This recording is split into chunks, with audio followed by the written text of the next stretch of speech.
We just had an incredible trip to Malaysia. It was absolutely amazing. So in today's video, we want to share with you 11 things we wish we knew before traveling to Malaysia. Okay, so this was technically our second time in Malaysia, but we're not really counting our first visit because it was pretty much during COVID and we were only in KL for about 5 days and both of us were sick. So this was kind of like our first ever real trip to Malaysia. And it felt a lot different than what we had expected. We expected it to be much more similar to Thailand, would you say? Yeah.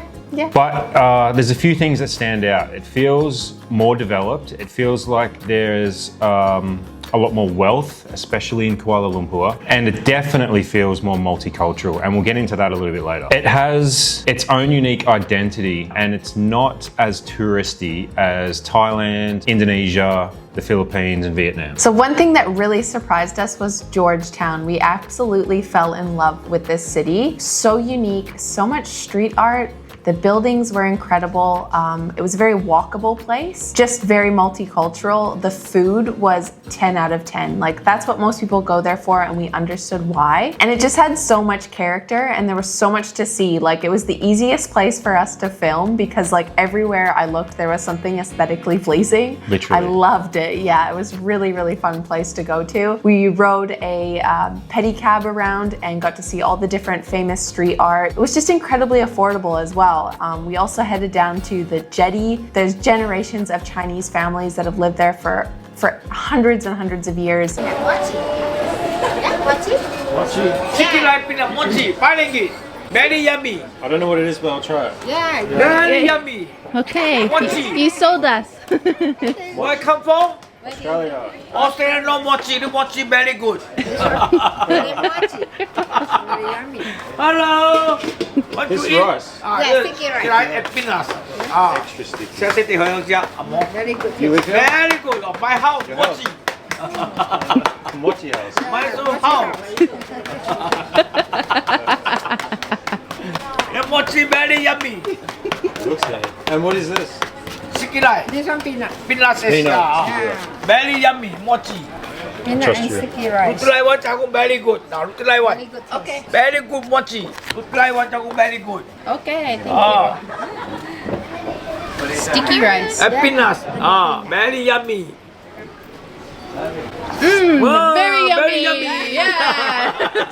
And just a really unique place and something that you have to check out before. Apparently it might be getting teared down soon, unfortunately, but if you are heading to Georgetown, that's definitely something you should check out. We really fell in love with that city. If you are going to be staying in Georgetown, we do recommend staying at Campbell House. That's where we stayed. It was a central location and it was just a 10 out of 10 experience. You didn't even want to go to Georgetown. I didn't. It wasn't on my list. I'm not a big city person, but it had It doesn't feel like a city. no, and it was just like, it wasn't overwhelming either. And I fell in love with it. I was really skeptical that I was going to enjoy my time there, and I really, really did. So if it's not on your list, definitely add it. Okay, the food is worth visiting Malaysia on its own. And everyone probably knows this. You've probably heard about Malaysian food, but once you get there and actually realize how great it is, like the street food culture there is incredible. And then there's like Michelin star restaurants as well. And because it's a multicultural country, you've got like a blend of Malay, Indian and Chinese food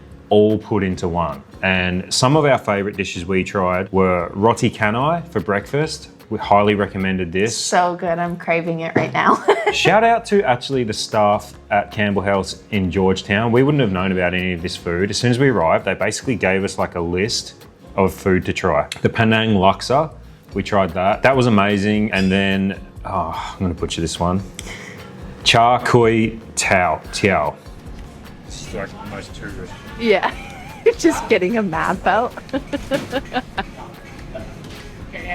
Char Kway Tiao. It's yours. Okay. It's sweet. Yep. And it's sour, got pineapple in it.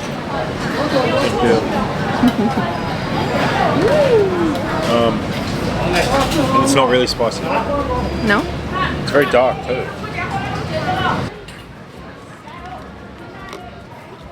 Char Kway Tiao. Yeah, Close, maybe. Very similar to a pad thai, but would you say like not as sweet? I don't know, just like slightly different, like not the same, but similar to pad thai for sure, and just delicious, like easy grab food and pretty much available anywhere, and you could have it any time of day. Yeah, and that's just a few dishes, like Penang curry, obviously. That's one of my favorite dishes. I was really stoked to try a Penang curry in Penang, and it was incredible. I think our favorite though was the nasi kandar. Yeah. Which is like, if you've been to Indonesia, you've probably heard of nasi campur. It's basically like a buffet style. So you go up to like this buffet and they serve it for you. You get rice and then you get to pick like what sort of meat you want, what sort of veggies and sides and everything. And they just put it all on a plate together. I believe it's halal food. We went to the oldest one in Georgetown called Hamadia, I believe it was called. And it was so affordable and really delicious. And the portions were just massive, like huge. Like you could share one portion between the two of you easily. We didn't, but we could have. That's a good point. In Malaysia, don't overorder. Like, I know some places you go, like maybe Japan or whatever, maybe you need to order a bunch of dishes. Like, just order a little bit at a time in Malaysia because they're going to give you so much food at once. We found grabs to be surprisingly difficult compared to other countries we visited, especially in KL and in Penang. It was really hard, first of all, to get a grab. It took a long time for a grab to come. We found ourselves waiting on the side of the road in Kuala Lumpur for like over 30 minutes, maybe even 40 minutes during not quite peak hour, but around peak hour. They were quite strict about what sort of grab we were ordering, especially from the airport. So we ordered grabs from the airport, I think three times while we were in Malaysia. And every time we ordered a 6-seater, and there was 2 adults plus our baby, and we both had one suitcase each and a carry-on each.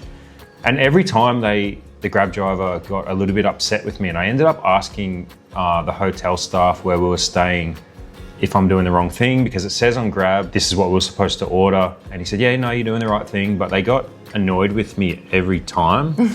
And one guy even told me like explicitly, like, you've ordered the wrong Grab. You need to order a 6-seater plus or something, even though it said on the Grab that we had the right one. I just found it to be much more strict and definitely more difficult to get. And I didn't really see any grab bikes anywhere. No, and they were a bit more picky about like where they could pick you up and things. So you had to be more selective about your pickup points, which was tough for us, like carrying a baby around. So it's just something to keep in mind and probably plan ahead for your grabs. Yeah, and if you're gonna plan ahead, like we got stuck on the side of the road outside of a market with a sleeping baby for about 45 minutes waiting on a grab. I had to cancel and reorder like 5 times.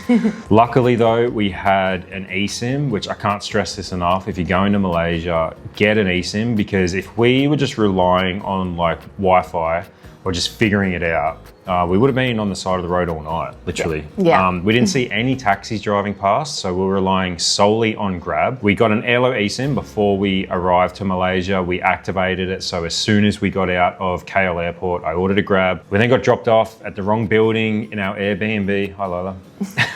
And we were able to contact the Airbnb manager using our airlo eSIM. So if you want to use airlo, we're going to put a QR code up on the screen as well as a link in the description.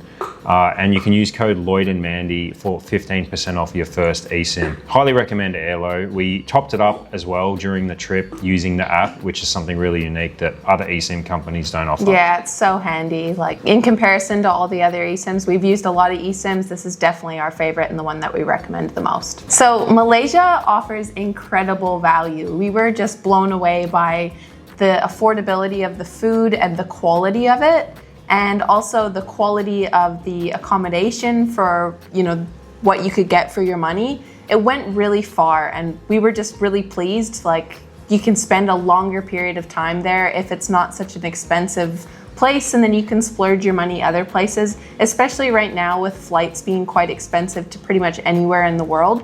Having a location that is a bit more affordable on your bank account once you're there is, you know, priceless. So yeah, and that goes for everything, like accommodation, food, super cheap. Like, yeah, we went to the markets and spent a couple of dollars on dinner a few times. It was incredible. And transport, super affordable as well. I think a grab from KL airport to our Airbnb, which was almost an hour, cost less than $20. That's pretty good. And we think that it's not really somewhere that is talked about enough with that. Thailand and Indonesia obviously come up quite a bit, but add Malaysia to that list because it is, on par, if not even better. I'd say it was cheaper than the Philippines. Yeah.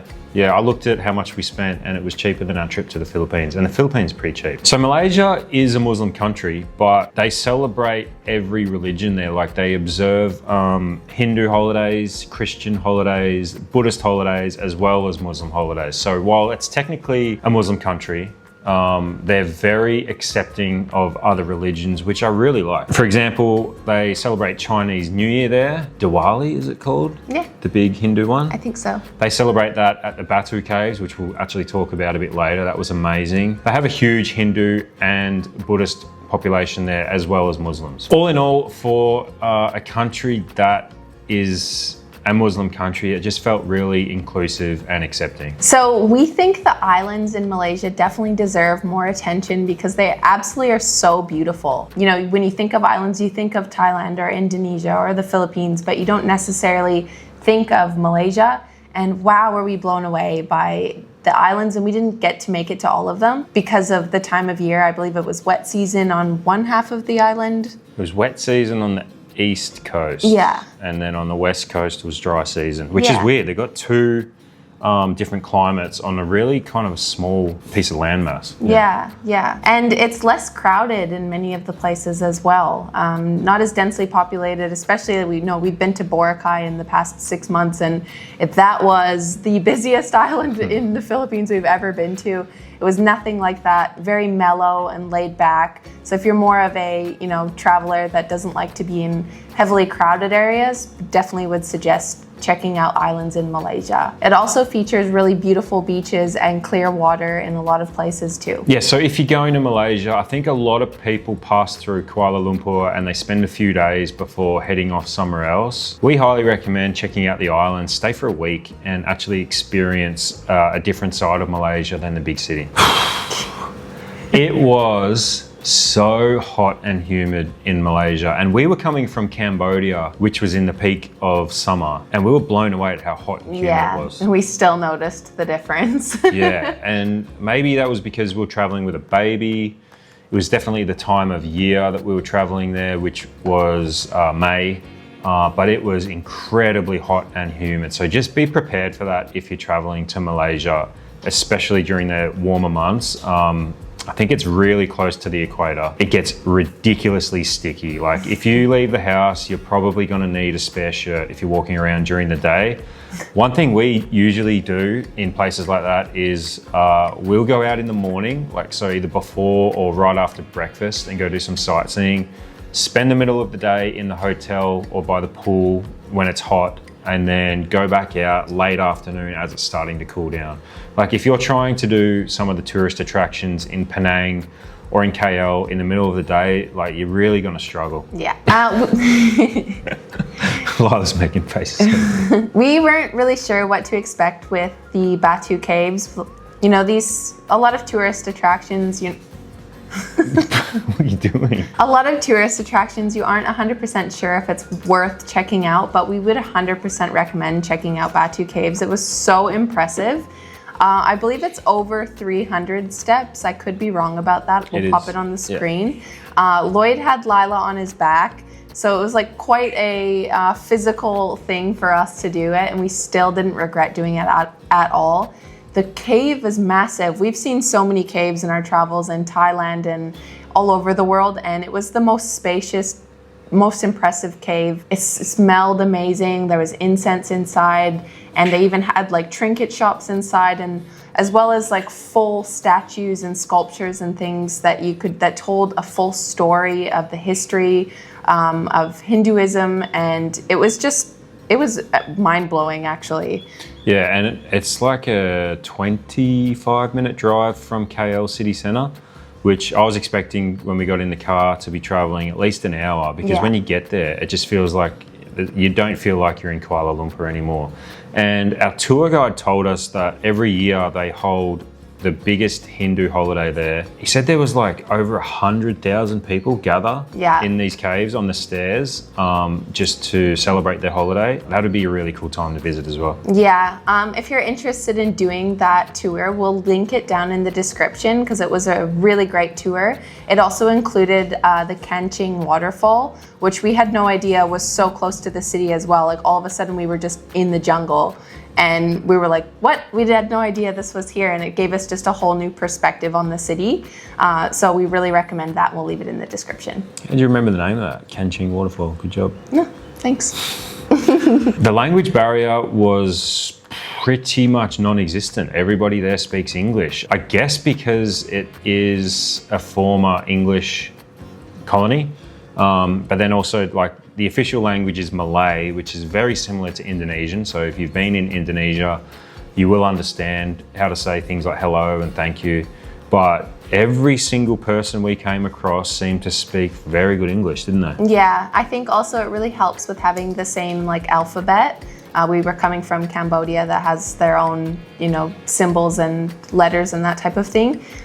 So we found it a lot easier. Like the pronunciation is even similar to English also. So you can kind of sound things out a lot easier. For us English speaking, that's an easy way to get started with traveling to a place for sure. Yeah, we were told that most Malaysians when they're young, they learn English in school, and you can really feel that. And it does feel like Malaysia has more Western amenities than somewhere like Thailand and Vietnam. It just feels a lot easier as Westerners to travel around without having to know like how to read signs or learn the language and stuff like that. It felt a lot easier. Yeah, and I was really actually surprised by that because no one had ever mentioned and we just weren't really sure what to expect with that. So it was a nice surprise. We hope you guys found some value in this video. If you did, don't forget to hit the like button, hype the video as well. It really helps us out. Leave us a comment if we've left anything out. We'd love to hear from local Malaysians if you have suggestions for tourists coming to your beautiful country. As always, thank you so much for watching and we will see you guys in the next video. Bye. If there's peace, I prefer